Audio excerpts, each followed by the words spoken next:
मैं अभिजीत, उजागर न्यूज से। कहते हैं शिक्षा और स्वास्थ्य किसी भी देश के विकास के दो स्तंभ होते हैं, लेकिन क्या हो अगर इसे व्यापार बना लिया जाए? क्या यह किसी नागरिक के मूलभूत अधिकारों के साथ खिलवाड़ नहीं होगा? जी हां दोस्तों, कुछ ऐसा ही खिलवाड़ हुआ है सर्व कृपा हॉस्पिटल में अपनी बीवी का इलाज करा रहे भोलाराम जी के साथ। भोलाराम जी, बिल्कुल निडर होकर बताइए कि आपके साथ क्या हुआ है।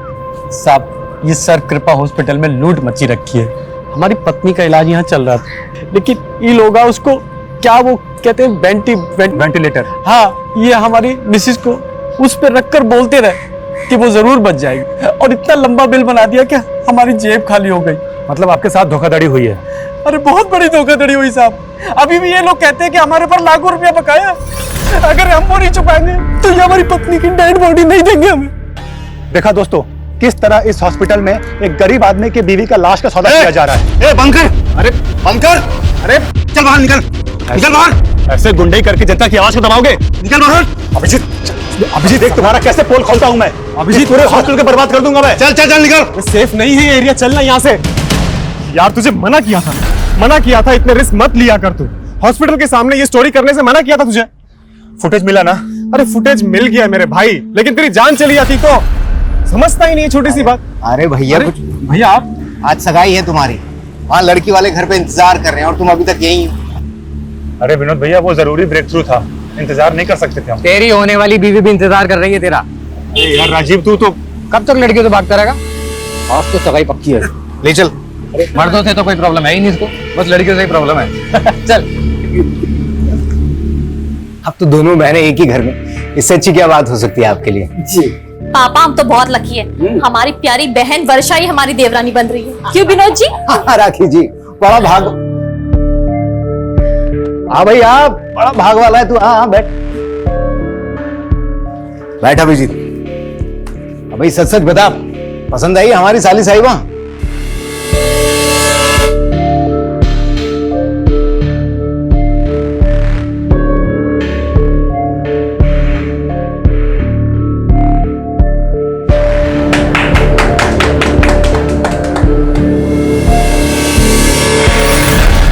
आंटी, हम ये कहाँ हैं? हमें हमारे घर जाना है। आप छोड़ दोगे हमें हमारे घर? हमारे पापा ढूंढ रहे होंगे हमें। माँ, हमको लगता है कि हमें शादी वादी के लिए नहीं बने। अभी भैया भाभी के कहने पे जबरदस्ती सगाई तो कर ली, लेकिन तुम तो जानती हो ना हमारी दुविधा।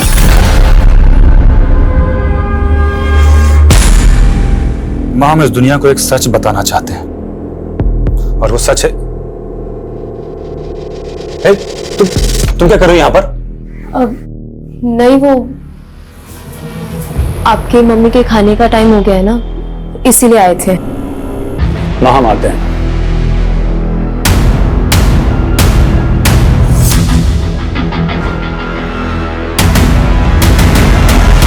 हम अक्सर सच्चाई से भागते हैं। उम्र के हर पड़ाव पर कोई न कोई एक ऐसा सच जरूर होता है जो शायद हम सबसे छुपा लेते हैं। दरअसल मैं सबको एक आईना दिखाना चाहता हूं, एक ऐसा आईना जिसे देखकर हम फैसला करें कि आज हम कहां खड़े हैं। आने वाली 15 जून को रात 9:55 पे मैं आपको ऐसे ही कड़वी हकीकत से रूबरू करवाने वाला हूं, जिससे शायद अब तक का सबसे बड़ा पर्दाफाश होगा।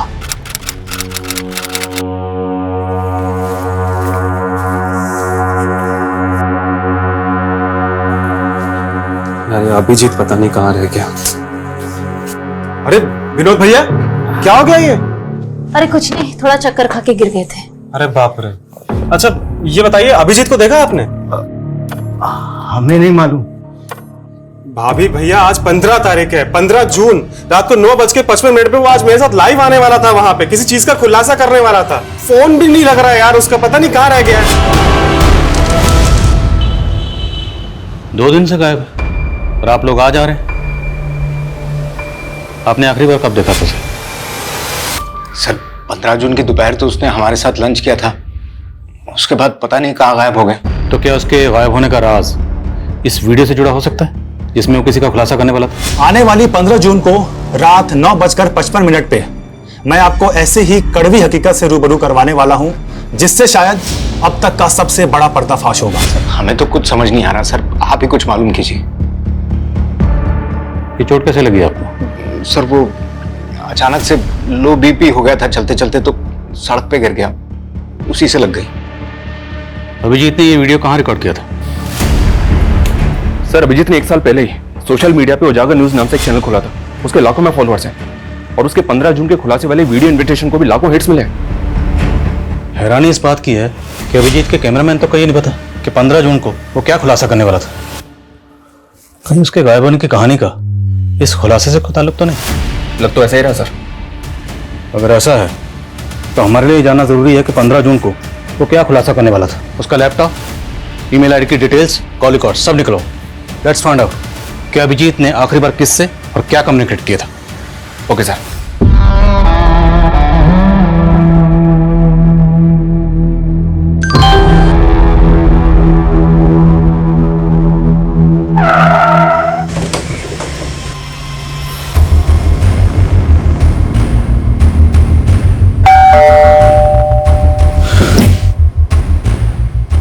जी, हमें वर्षा जी से बात करनी है।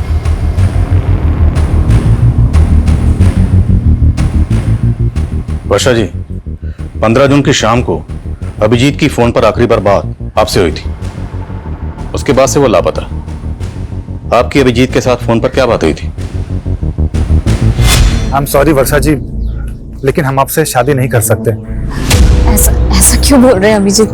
वो हम आपको वजह भी नहीं बता सकते वर्षा जी। बस इतना समझ लीजिए कि इसी में आपकी भलाई है। सर ऐसा हो ही नहीं सकता, अभिजीत ने खुद इस शादी के लिए हाँ किया था। तो क्या आपकी साली वर्षा झूठ बोल रही है? राखी जी, आप अपनी छोटी बहन वर्षा के बारे में क्या कहेंगे? सर हमारे बहन में कोई कमी नहीं थी, सारी कमी अभिजीत में है। आप कहना क्या चाहती हैं? अब हमें लग रहा है कि अभिजीत शायद इस वजह से भागा होगा ताकि वो हम लोगों को फेस ना कर पाए कि उसने रिश्ता क्यों तोड़ा। अभिजीत 15 जून की रात को कोई बड़ा खुलासा करने वाला था लाइव आकर, और आपको लगता है कि इतना निडर पत्रकार इस वजह से गायब हो गया? नहीं सर, राखी के कहने का ये मतलब नहीं है। दरअसल हम लोगों को भी ये सुनकर बहुत धक्का लगा कि अभिजीत ये रिश्ता तोड़ना चाहता था। सर 1 मिनट, बेटास चौक पे लाश मिली है।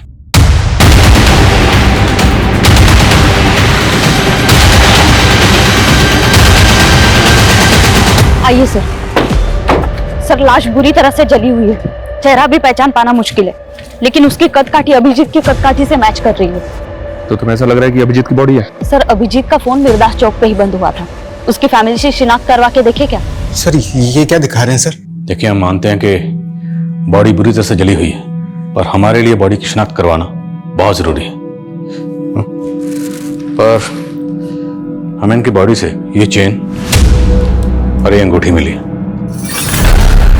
ये अंगूठी तो अभिजीत की सगाई की अंगूठी है सर, और ये चेन भी अभिजीत की है सर। ये ले, रोटी खा ले, इतना दुखी मत हो, अब यही हमारी जिंदगी है। ले खा ले, अभी बहुत सारा काम करना है।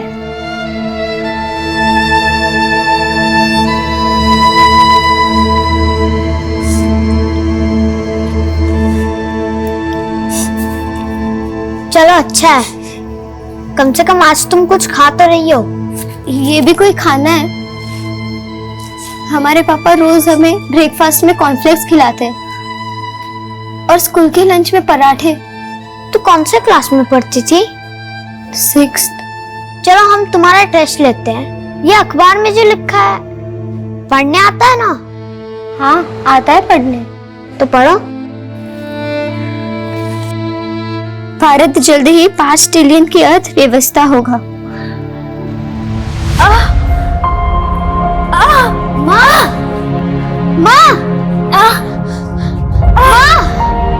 बच्चों बाहर जाओ, बहन आओ ना।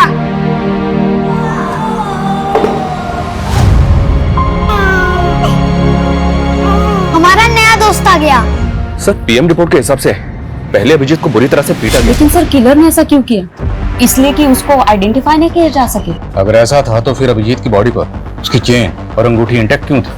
यहाँ तक कि उसके बाजू पे जो टैटू था वो भी उसके भाई ने आइडेंटिफाई किया। पहचान मिटाने की कोई कोशिश नहीं की गई। किलर ने अभिजीत को जिंदा जला दिया सर।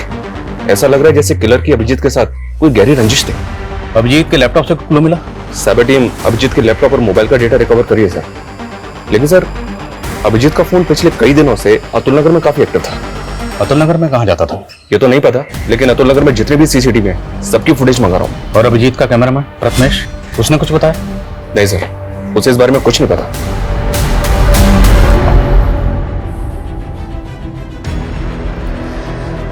अभिजीत एक सच्चे और ईमानदार जर्नलिस्ट थे जिन्होंने अपनी जान की परवाह किए बिना हमेशा सच का साथ दिया। मैं उनका फॉलोअर ही नहीं, मैं उनका सबसे बड़ा फैन भी हूं। मैं आपसे वादा करता हूं, अभिजीत ने जो काम शुरू किया था अब उसे मैं पूरा करूंगा, चाहे उसके लिए मुझे सच्चाई ढूंढने के लिए पाताल लोक ही क्यों ना जाना पड़े, लेकिन सच्चाई को उजागर मैं करके रहूंगा। सर 24 मई की अतुल नगर की एक फुटेज मिली है, ये देखें सर। इसमें अभिजीत लड़कियों का पीछा करता हुआ दिख रहा है। कौन है लड़की? मैं पता करवा रहा हूँ सर। लेकिन सर ये अभिजीत लड़कियों का पीछा क्यों कर रहा होगा? मेरा मतलब एक तरफ इसकी मंगेतर का कहना है कि ये उससे शादी नहीं करना चाहता था और दूसरी तरफ इन लड़कियों के पीछे। सर कहीं कोई अफेयर का तो चक्कर नहीं? तो ये चक्कर क्या है ये तो इन लड़कियों से मिलने के बाद ही पता चलेगा। अभिजीत आंटी, वो अभिजीत जी आप। पुष्पा,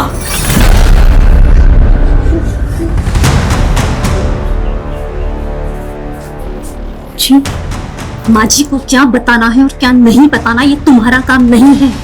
तुम जाओ। हम उन्हें वो अभिजीत जी हम देख लेंगे, तुम जाओ यहाँ से। और हाँ, अब से काम पे मत आना। जी अब हम तुम्हें अफोर्ड नहीं कर सकते, हमारी माँ का ख्याल हम खुद रखेंगे। तुम जाओ।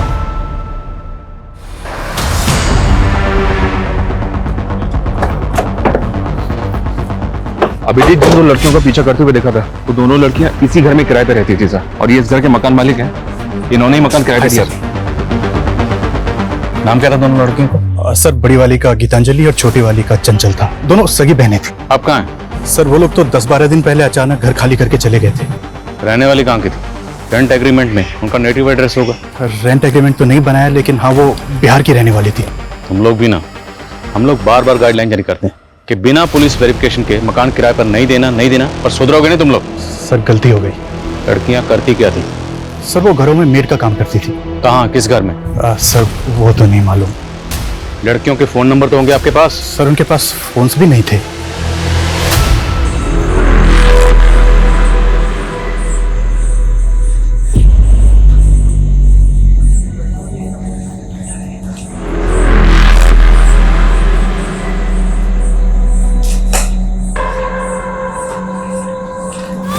जी सर, मैं अपडेट करता हूँ। जय सर, एक बीएन मेड सर्विसेज नाम की एजेंसी है, इसने चंचल और गीतांजलि इन दोनों का फोटो आइडेंटिफाई किया है। ये दोनों लड़कियां इसी एजेंसी के थ्रू काम पे लगी थी। BN made agency? सर ये लड़की गीतांजलि है और ये चंचल। ये दोनों बहनें बहुत मेहनती थी, कभी भी किसी क्लाइंट की कोई शिकायत नहीं आई। लेकिन ये बताइए कि दोनों लड़कियां अब हैं कहाँ? पता नहीं सर, अचानक से इन दोनों ने काम पे आना बंद कर दिया। क्यों? और मालूम नहीं सर। इन दोनों को एक मीणा नाम के एजेंट ने इंट्रोड्यूस करवाया था। इन दोनों लड़कियों के एड्रेस प्रूफ और डॉक्यूमेंट्स हमें दीजिए, और इनका जो एजेंट था मीना, उसकी डिटेल्स भी दीजिए। सर ये एजेंट है मीणा। आप सभी जानते हैं कि अभिजीत मेडिकल माफिया के खिलाफ काम कर रहे थे। उसके सारे सबूत अब मेरे पास हैं। ये उन हॉस्पिटल्स की लिस्ट है जिनके पास लाइसेंस ही नहीं, और इनके कितने सारे डॉक्टर्स ऐसे हैं जिनके पास डिग्रीज तक नहीं, जैसे कि doctor Gopal Sharma. Hello doctor Gopal, जो वीडियो मैंने भेजा है तुमको, उसे मैं बहुत जल्दी अपलोड करने वाला हूं। तुम चाहते क्या हो? सर समय चंचल और गीतांजलि इन दोनों बहनों की आईडी फेक है। क्या? जी हाँ सर, और इन दोनों बहनों का जो एजेंट है मीणा, उसकी भी सारी डिटेल्स फेक निकली। अब इन तीनों का कुछ पता भी नहीं चल रहा है। अभिजीत इन दोनों लड़कियों का पीछा करते हुए देखा गया था। ये दोनों लड़कियां गायब हो गई। क्या इन दोनों लड़कियों और इस एजेंट मीणा की अभिजीत के कत्ल में कोई इन्वॉल्वमेंट तो नहीं? लग तो मुझे भी ऐसा ही रहा सर, कोई ना कोई इन्वॉल्वमेंट तो होनी चाहिए। इन तीनों के लिए लुकआउट नोटिस जारी कर दिया है। सर अभिजीत के मंगेतर वर्षा के बारे में एक बात पता चली है सर, उसकी पहले भी शादी हो चुकी है। What? जी सर, वर्षा का पहला पति कुणाल मर चुका है सर। उसकी मौत संदिग्ध हालात में हुई थी। पहले शोमिता चौक पुलिस इस केस को मर्डर केस मान के इन्वेस्टिगेट कर रही थी, लेकिन उस एसयूवी गाड़ी का कहीं भी पता नहीं चला, इसीलिए उन्होंने इस केस को एक्सीडेंटल केस मान के क्लोज कर दिया। ये अभिजीत मर्डर केस भी कम चौंकाने वाला नहीं, और इन दोनों केसेस की कॉमन कड़ी है वर्षा। वर्षा जी, पहले आपकी शादी होती है कुणाल से और वो बड़े ही फिल्मी अंदाज से मारा जाता है। उसके बाद आपकी सगाई होती है अभिजीत से, वो भी मारा गया है। अब ये महज इत्तेफाक है, इसके पीछे की कहानी कुछ और है। आप बेकार में हमारे बेटी को परेशान करके अपना वक्त बर्बाद कर रहे हैं। अब ये तो आने वाला वक्त ही बताएगा कि किसका वक्त बर्बाद होने वाला है। बस इतना याद रखिएगा, बिना हमारी इजाजत के शहर छोड़ने की गलती मत करिएगा।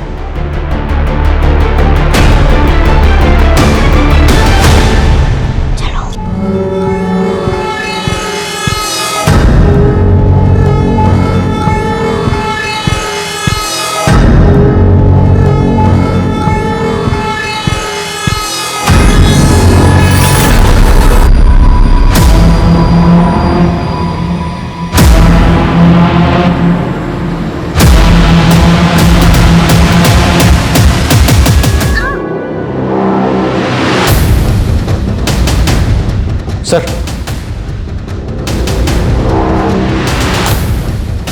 साइबर सेल को अभिजीत के लैपटॉप से एक एनक्रिप्टेड फाइल मिली थी जिसको उन्होंने डिक्रिप्ट किया, अभी सेंड किया। क्या इस फाइल में? तू तो चंचल को पहचानने से भी इनकार कर रहा था, ये सब क्या है? सर, चंचल हमारे यहाँ काम करती थी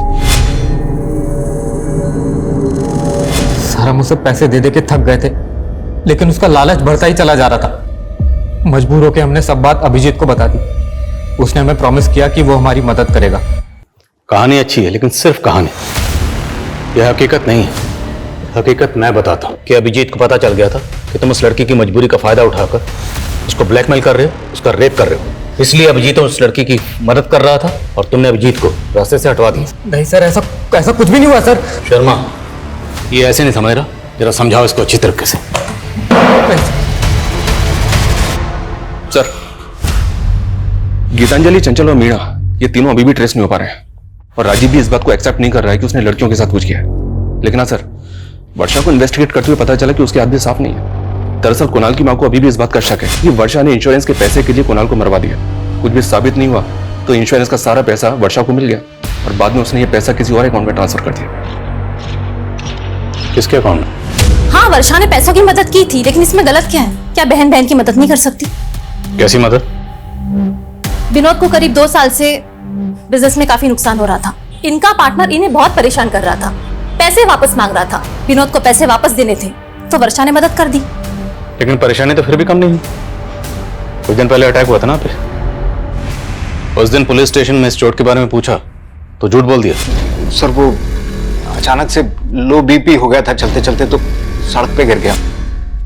लेकिन इन सब बातों का अभिजीत के मर्डर से क्या लेना देना? लेना देना ना हो तो ही अच्छा, वरना लेने के देने पड़ जाएंगे। एक बात बताओ, तुमने उत्तम को पैसा तो दे दिया था ना? अब तुम भी हम पे शक कर रहे हो। अरे अगर तुमने पैसा चुका दिया था तो लोगों ने हम पे हमला ही क्यों किया? उसी के कारण जो तुमने पुलिस को बताया है। छोटा मोटा पैसा नहीं है ये, और अब तक कर्जा चुकता नहीं हुआ है। इतने के लिए लोग जान ले लेते हैं। शुक्र करो तुम अब तक जिंदा हो। सर, ये दोनों बहनें जितनी सीधी नजर आ रही हैं उतनी है नहीं। आज की दुनिया में कोई भाई या बहन अपनी प्रॉपर्टी या पैसा बिना लिखा पढ़ी के किसी को नहीं देता है, और वो भी अपनी बहन के पति के कर्ज को उतारने के लिए। विनोद के बिजनेस पार्टनर से कंफर्म करो, दोनों बहनों का कांटेक्ट अच्छे से चेक करो। तो तूने विनोद पे अटैक करवाया था? अटैक कैसा? आपको कोई गलतफहमी हुई है, और उसने कुछ पैसे लौटा भी दिए थे हमें। लेकिन उधार तो काफी बाकी है ना बीबी। वो भी निकलवा लेंगे। अटैक करवाएगा दोबारा? विनोद ने कंप्लेंट नहीं लिखवाई ना, फिर क्यों बाल की खाल उतार रहे हैं? और वो फुद्दू हमारे खिलाफ बोलने की हिम्मत भी नहीं करेगा। हाँ, हमसे बहुत बड़ा गलती हो गया। अगर हम अभिजीत को पहले ही सब कुछ बता दिए होते तो शायद वो हमें इस मुसीबत से निकाल चुका होता। ले लो, 70 लाख है इसमें। 70 लाख? ये 70 लाख तो सिर्फ आपके हुए ना डॉक्टर साहब, और आपके बाकी के नेक्सस के 70 लाख वो कौन देगा? हेलो नेताजी, एक लोकल जर्नलिस्ट मुझे धमकी दे रहा है। अगर आपकी मेहरबानी हो जाती तो। डॉक्टर साहब, हम स्वच्छ छवि वाले नेता हैं, ना तो खुद खाते हैं ना कभी किसी को खाने देते हैं। अब आपने कांड किया है, आप भुगतेंगे। लेकिन नेताजी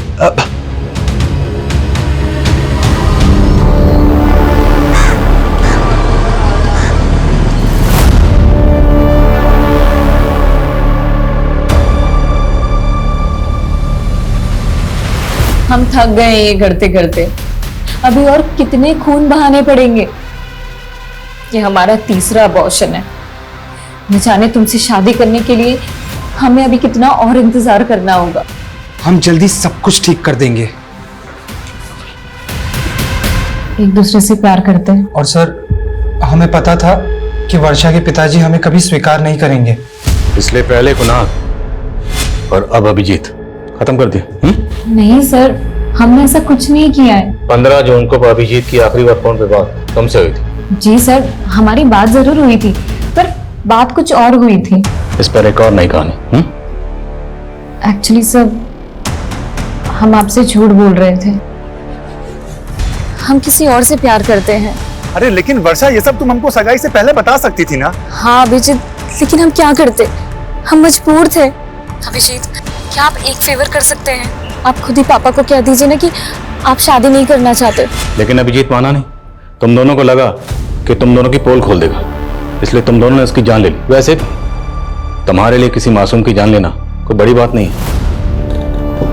3 अबॉर्शन तो पहले ही करा चुके हो।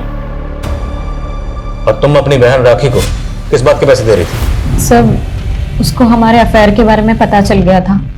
बोली कि अगर हमने उसे पैसे नहीं दिए तो वो हम दोनों को फंसा देगी। सरासर झूठ बोल रही है वो सर। अगर उसकी करतूतों के बारे में पता होता तो उसकी जान ले लेते। हमने सिर्फ विनोद का कर्जा उतारने के लिए उससे पैसे लिए थे और कुछ भी नहीं था। तो आप कहना चाहती हैं कि आपकी बहन और उसके आशिक ने मिलकर अभिजीत को मार दिया? उनकी बात वो जाने सर, हमने कुछ नहीं किया। क्या जोड़ी है दोनों बहनों की? छोटी वाली बड़ी पे इल्जाम लगा रही है और बड़े वाली छोटी पे। कोई बात नहीं, वक्त आने पर सब पता चल जाएगा किसकी कहानी सच्ची है किसकी झूठी।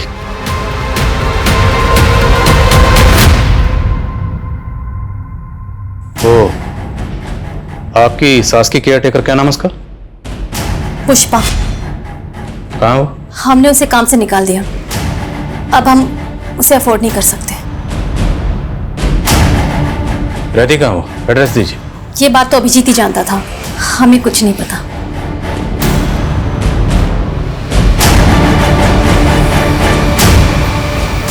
सर, कहीं राखी पुष्पा को लेकर भी तुमसे कुछ नहीं छुपा रही है? हो सकता है कि इसीलिए पुष्पा को जानबूझ के गायब कर दिया, क्योंकि वो कोई राज जानती थी।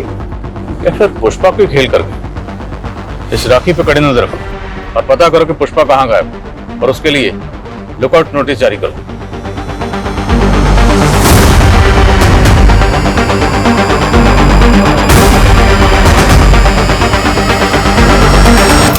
सर, छत्तीसगढ़ पुलिस से पुष्पा के बारे में एक इन्फॉर्मेशन मिली है। पुष्पा एक बागी ग्रुप की मेंबर है और कई सालों से वांटेड है। पुष्पा एक बागी थी? तो वो अभिजीत के घर पे क्या कर रही थी? दरअसल अभिजीत के लेट फादर धीरेन्द्र आनंद ने कई सालों तक एक बागी ग्रुप में काम किया है और ये पुष्पा उनकी शागिर्द थी। इंटेलिजेंस का ऐसा मानना है कि गायब होने के बाद पुष्पा यूपी में कहीं छुपी थी। मतलब वो यूपी में अभिजीत के घर पर छुपी हुई थी, और वो भी उसकी माँ की केयरटेकर बन के। अभिजीत उसको लेकर आया, उसकी मदद कर रहा था। और सवाल ये है कि अभिजीत एक बागी की मदद क्यों कर रहा था? कि अभिजीत खुद एक बागी था? चेक करो सब जगह चेक करो।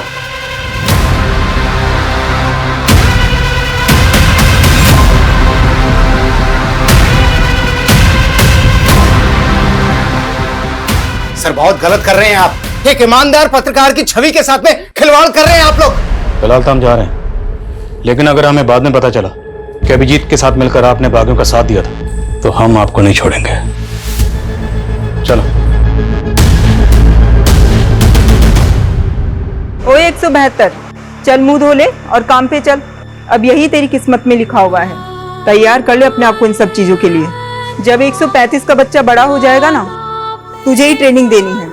यहाँ पे माँ बाप हो या बच्चा, सब किस्मत के हाथों बंधे हुए हैं।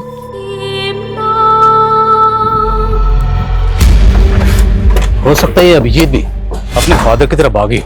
ये और पुष्पा दोनों किसी सीक्रेट मिशन पर थे। जैसे ही मिशन पूरा हुआ, अभिजीत ने अपनी मौत का ड्रामा रचा। उसके बाद वो और पुष्पा दोनों गायब हो गए। और इस बात के पूरे चांसेस हैं कि अभिजीत के घर वाले भी उनके इस मिशन में शामिल हों, क्योंकि अभिजीत की बॉडी पूरी तरह से जल चुकी थी। फिर भी उन्होंने आसानी से आइडेंटिफाई कर लिया। कैसे? अब तो बॉडी का डीएनए टेस्ट भी नहीं कर सकते, अंतिम संस्कार हो चुका है। शर्मा, ये केस तो हम सॉल्व करके रहेंगे। उसके लिए चाहे हमें गड़े मुर्दे क्यों ना खाने पड़े। अभिजीत की फैमिली, दोस्त, रिश्तेदार सबके बारे में सब कुछ पता करो। Okay sir.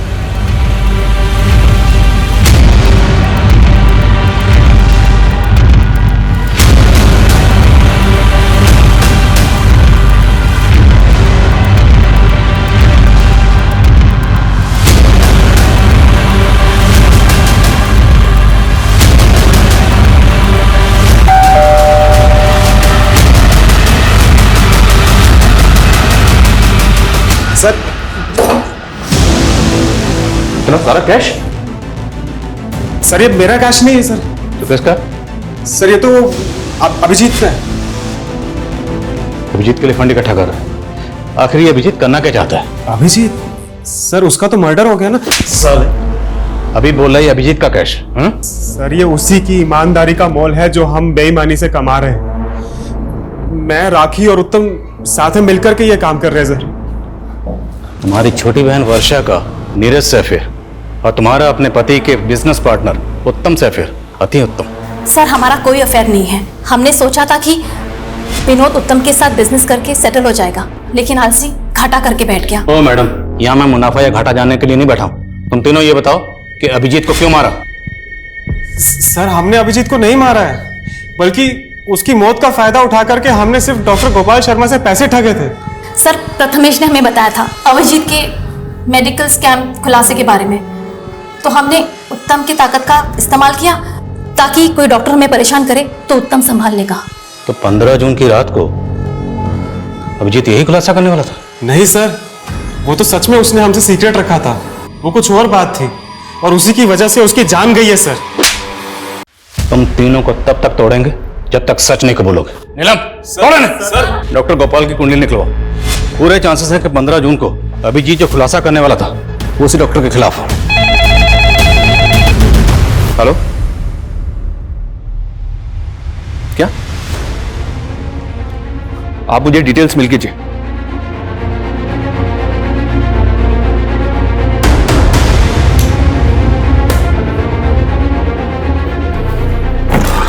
सर हमारी मेन सस्पेक्ट गीतांजलि की तो मौत हो चुकी है। गीतांजलि मर चुकी है? जी हाँ सर, ये देखिए कोई बॉडी क्लेम करने के लिए नहीं आया तो उसका अंतिम संस्कार कर दिया। चौंकाने वाली बात यह सर कि गीतांजलि की कलाई पे बिल्कुल वैसा ही टैटू था जैसा अभिजीत की कलाई पे था। ये देखिए सर, अभिजीत के टैटू में 186 नंबर लिखा है और गीतांजलि के टैटू में 81 नंबर लिखा है। दोनों टैटूज वैसे तो दिखने में सेम है, सिर्फ नंबर और डिजिट्स का फर्क है। क्या ये कोई सीरियल नंबर हो सकता है? और इन टैटूज का हमारे सस्पेक्ट्स में से और किससे कनेक्शन हो सकता है? राजीव, वर्षा, नीरज, राखी, प्रथमेश, उत्तम या फिर पुष्पा? अभिजीत और गीतांजलि के बीच का कॉमन कनेक्शन है राजीव, लेकिन सर राजीव का तो कहना है कि वो इन टैटूज के बारे में कुछ नहीं जानता। पर अभिजीत की कलाई पर वैसा ही टैटू क्यों है जैसा कि गीतांजलि की कलाई पर है? गीतांजलि की बहन चंचल से इसका पता चल सकता है। चंचल तो खुद गायब है। खा लो दीदी, खाली पेट रहने से कुछ नहीं होता और हमें बहुत कुछ करना है। हमें निकलना है यहाँ से। यहाँ से कोई नहीं निकल सकता। नहीं दीदी, हम निकलेंगे यहाँ से। कोई आने वाला है हमें बचाने। तुम ना ऐसे सपने मत देखो, ये सपना कभी पूरा नहीं हो सकता। सर चंचल के बारे में हमने अभिजीत को मार्च में बता दिया था। उसके बाद अप्रैल में अभिजीत बिना किसी को बताए 20 से 25 दिन के लिए किसी असाइनमेंट पर बाहर चला गया था। हाँ, अभिजीत अप्रैल में काफी दिनों तक नहीं था और उस दौरान उसने हमको कॉल भी नहीं किया था। मार्च में वो टैटू उसके हाथ में था? नहीं, तब तो नहीं था, लेकिन जब वो वापस आया तो हमने वो टैटू उसकी कलाई में देखा। तो आपने उससे पूछा कि वो टैटू उसने कहाँ बनवाया था और क्यों बनवाया था? नहीं सर, ऐसा तो उसने कुछ नहीं बताया। सर पहले तो हमें भी अजीब लगा था क्योंकि वैसा ही टैटू चंचल की कलाई पर भी था। नहीं, ऐसा तो नहीं कि गीतांजलि और चंचल का उन टैटू से कोई ऐसा राज जुड़ा था जो अभिजीत जानना चाहता था, इसलिए उनका पीछा कर रहा था। लेकिन सर वो ये सब जानने के लिए अपनी कलाई पे वैसा ही टैटू क्यों बनवाएगा? और ये अभिजीत अप्रैल में 20-25 दिन के लिए कहाँ गायब था? और ये सवाल अब भी वहीं का वहीं है कि वो 15 जून की रात को 9:55 पर ऐसा क्या खुलासा करने वाला था?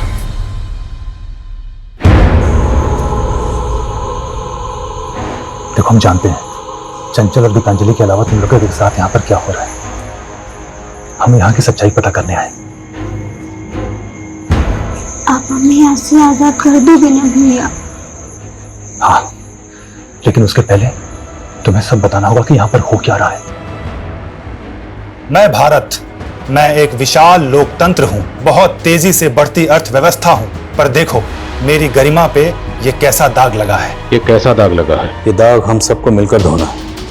और ये फोल्डर बनाया गया 14 जून को। वो ना हो, ये जो 15 जून को खुलासा करने वाला था, ये लाइंस उसकी उसी स्पीच का हिस्सा है। लेकिन सर इसका तो कोई क्लू ही नहीं मिल रहा है कि ये खुलासा क्या था, किसका था और किसके लिए था। हमारा देश महान है भैया, और हम भी आजाद होंगे। बस आप जल्द से हमें लेने आ जाओ, हम आपका वेट कर रहे हैं। हमारे पास एक ऐसी चाबी है जिससे सारे ताले खुल सकते हैं, और वो एजेंट मीना, क्योंकि गीतांजलि और चंचल को डोमेस्टिक एजेंसी के लिए वही लेकर आया था। शर्मा, ढूंढो उसे। खबरों को काम पे लगाओ, जेलों में जितने भी कैदी हैं उनके बारे में पता करो, तुम्हें जो करना है करो, लेकिन किसी भी सूरत में मुझे एजेंट मीना चाहिए। Okay sir.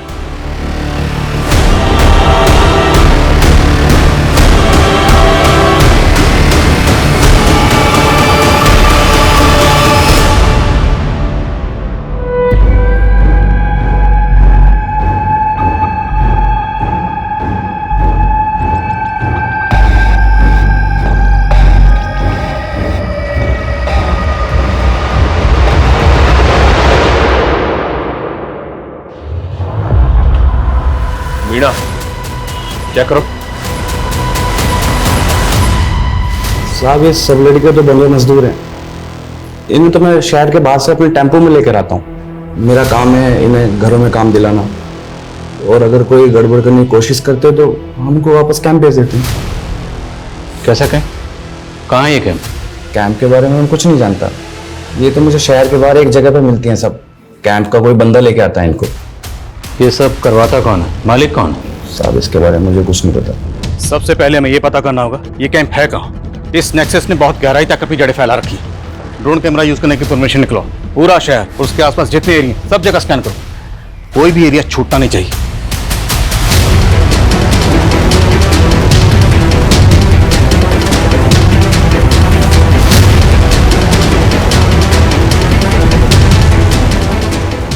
ड्रोन कैमरास की फुटेज में ये 3 जगह सस्पिशियस लग रही हैं।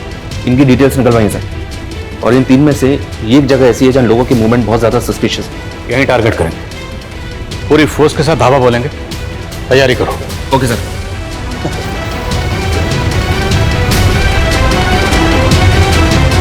पुलिस! अरे पुलिस! अरे भागो!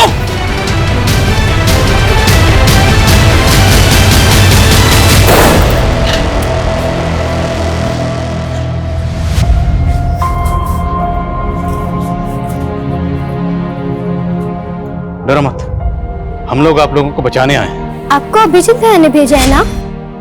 वो बोलते थे हम जरूर आजाद होंगे। हाँ बेटा, हमें अभिजीत भैया नहीं भेजा। अभिजीत भैया कहाँ है? उन्होंने कहा था हम उनके साथ टीवी पे आके जय हिंद बोलेंगे। बेटा, मुझे अभिजीत भैया नहीं भेजा आप सबको लाने के लिए, और उन्होंने कहा जब मैं आपसे मिलूं तो आपसे बोलूं कि आप जोर से जय हिंद बोलें। जय हिंद। जय हिंद। तुम लोगों को बंधुआ बनाकर उन पर जुल्म करते थे। कब से चला ये सब?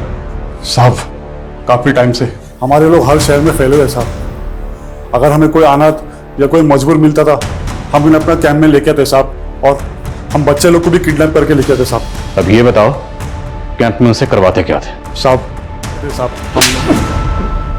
जैसे गीतांजलि और उसकी बहन चंचल, है ना? दीदी को पूरा भरोसा था कि एक दिन हम उस जंजाल से बच निकलेंगे। देखना चंचल, एक दिन आएगा जब हम आजाद होंगे, और बहुत ही बेहतरीन जिंदगी जिएंगे, ऐसी नहीं। पर उसके लिए हमें कैंप से बाहर आकर घरों में काम चाहिए था, इसलिए हमने कैंप में अच्छा बर्ताव किया, उन लोगों का भरोसा जीत लिया। फिर तुमने राजीव के यहाँ काम करना शुरू कर दिया, उसको ब्लैकमेल किया। हमारी पूरी कमाई तो वो मीना ले जाता था और हमें अपनी जिंदगी शुरू करने के लिए कुछ पैसों की जरूरत थी, और इसलिए हमारे पास और कोई रास्ता नहीं था। लेकिन राजीव ने अभिजीत को सब बता दिया। हाँ, लेकिन अभिजीत भैया को ब्लैकमेलिंग से ज्यादा उस गिरोह के बारे में चिंता थी।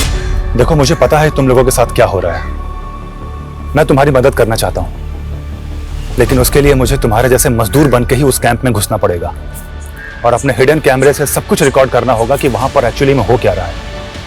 फिर हमने उन्हें वहां घुसने में मदद की और वो हमारे कैंप में शामिल हो गए। साहब, मुझे शक हुआ कि अटेंडेंस रजिस्टर में गड़बड़ दिखा साहब, और वो कमीना पत्रकार वो मौका देख के भाग गया और गीतांजलि ने उसको मदद की थी कैंप में घुसने के लिए साहब। इसलिए तुम लोगों ने गीतांजलि को मार दिया और उसके बाद जब तुम लोगों को पता चला कि 15 जून को अभिजीत को खुलासा करने वाला है तो उसको भी मार दी। साहब, हमारे लोग ने अभिजीत पे नजर होगा साहब। बोल, अपने बाप का नाम बोल।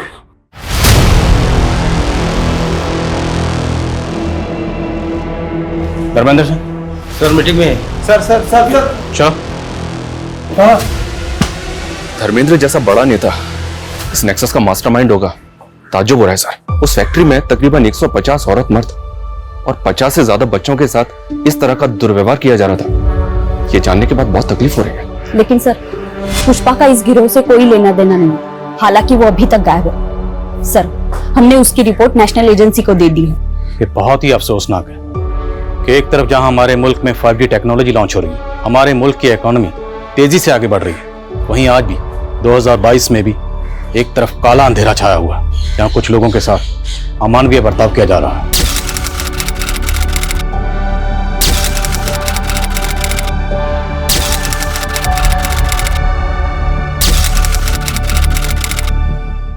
क्राइम पेट्रोल के ऐसे ही मजेदार एपिसोड्स देखने के लिए हमारे चैनल को सब्सक्राइब करें